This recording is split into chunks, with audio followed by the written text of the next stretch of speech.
welcome into the 2026 Basin City Freedom Rodeo pre-show. I'm your host and sideline reporter, Clay Noel, and I am so immensely grateful to be back for the 250th birthday of our country here in Basin City. And what makes this week even more special is that it's Cowboy Christmas. So you might be asking, what is Cowboy Christmas? It's not, it is a time where you'll go shopping at the NFR in December, but this week is a little bit different because there's so much more money up for grabs for all of the cowboys and girls going up and down the road this week, trying to climb and claw their way into the top 15 and qualify for the National Finals Rodeo come December.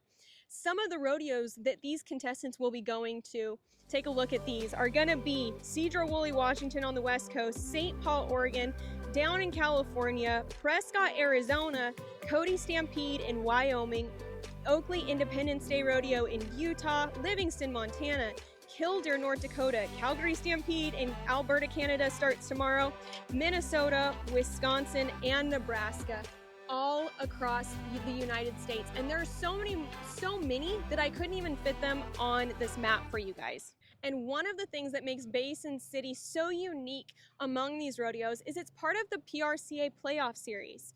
Now, here in a moment, you're going to get to learn a little bit more about the playoff series, what's it about, but ultimately it boils down to the Governor's Cup that happens in Sioux Falls. And joining Basin City this year as its new voice is the man that produces the Governor's Cup, Mr. Garrison Panzer.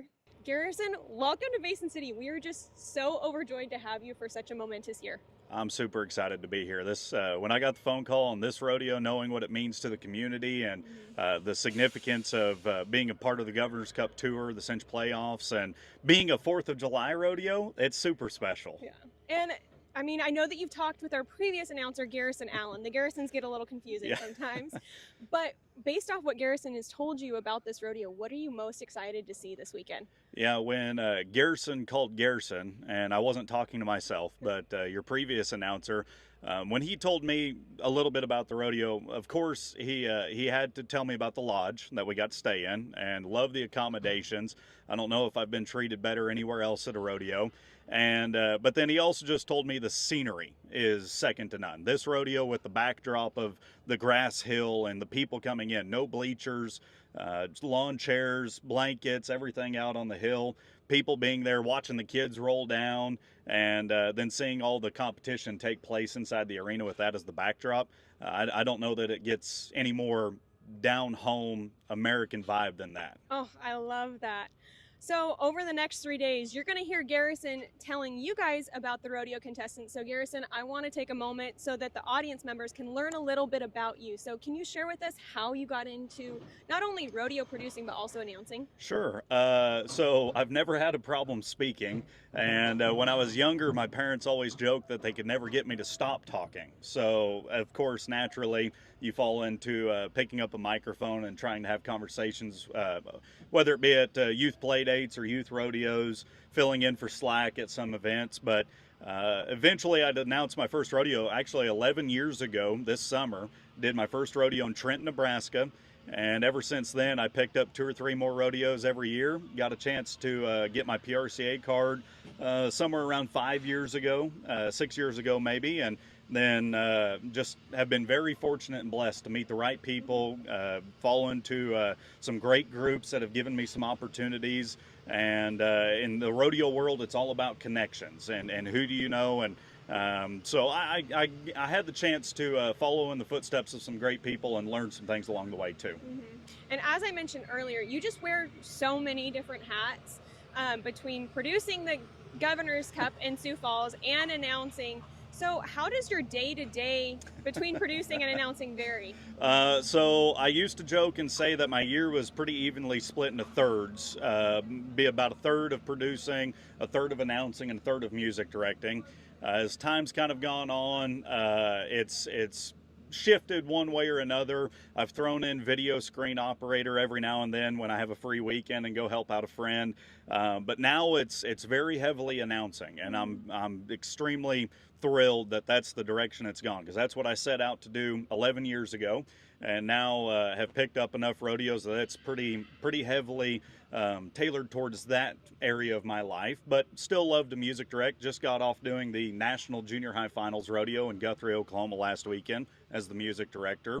I'll leave here, get ready to go announce a bronc riding, and then video direct the week after in Kansas. But between all the jobs, what I've talked about and told other people is that being good at one makes you better at another. So if you want to be a good announcer, go learn how to music direct. That'll teach you timing. That'll teach you how to get the crowd involved just from a musical standpoint. If you want to be a good music director, pick up a microphone and learn that sometimes it's okay not to talk. Sometimes you need to let your music director carry the show and bring the energy.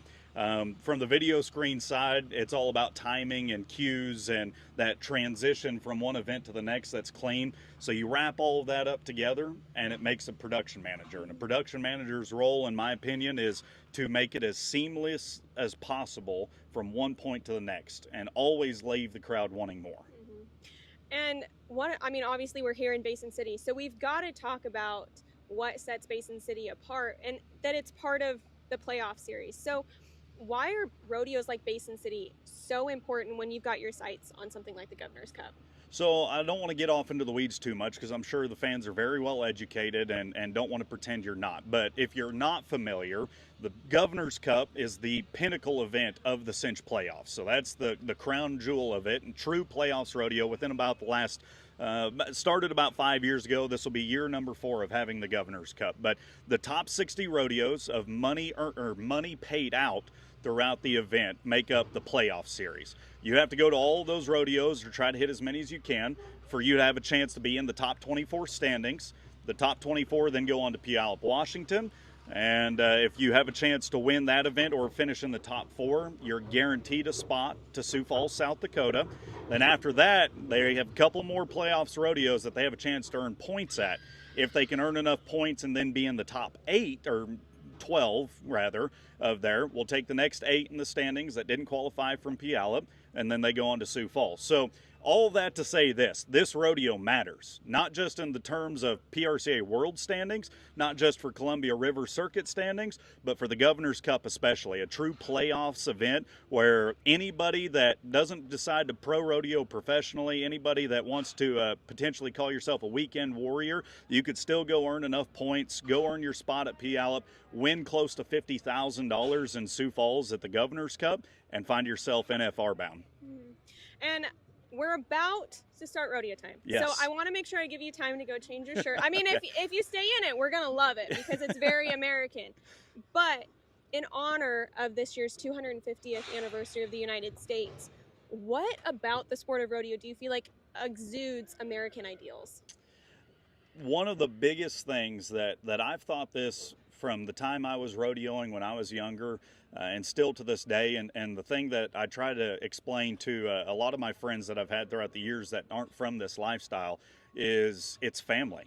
A lot of people that I grew up with, they played travel baseball, they did travel basketball teams, a lot of different sports, and they're very exciting. They've got their own, fan bases and own way of life and how you do it, but rodeos just different in terms of I have family across the entire country. I have family across the entire world. People that I know I could call on and say, hey, I broke down. Hey, I need a place to crash. Hey, I need some money for food because, I spent too much on my American shirts and looking fly. But anyways, family is what I think is the most important deal. And what you're going to see here at this rodeo tonight, brothers in some of the events, not just tonight, but through the weekends, potentially some power couples that will go on to get married. But it's so oriented around helping each other out. And if you need any better explanation or example, steer wrestling, where they're going to ride the same horses, they're going to haze for their buddies.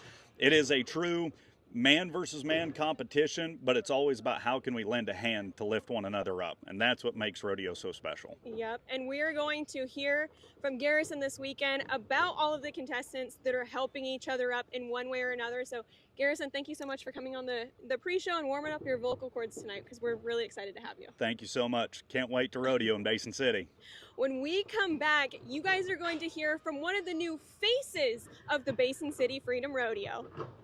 In 1977, Ford F-Series became America's best-selling trucks. 33 million trucks later, we've kept that title every year since. And that's a formula we plan on repeating. F-Series, America's best-selling trucks for 49 years and counting. And Ford, the most awarded brand for initial quality among trucks by J.D. Power. Ford F-Series, built Ford tough. Rodeo fans, we are one of your proud sponsors for the Basin City Freedom Rodeo. We are your one-stop shop for all your rodeo needs, from western wear, cowboy hats, and ropes. We are your rodeo headquarters. We can't wait to celebrate America's 250th birthday with all of you at the Basin City Freedom Rodeo. As someone that has traveled across the country to rodeos her entire life, I can see what makes rodeo special. And one of the things that makes Basin City just a head above the rest is how quickly it has continued to grow, both as a top 60 PRCA rodeo and within its own rodeo production. So one of the new elements added this year to the Basin City Freedom Rodeo is its first ever rodeo queen, Miss Addison Burrell. Addison, thank you so much for joining me on the pre-show today. Yes, thank you so much for having me. I'm really excited. This is kind of the pinnacle of your year. This is what it all boils down to, is your hometown rodeo. So what kind of a high are you riding on this week?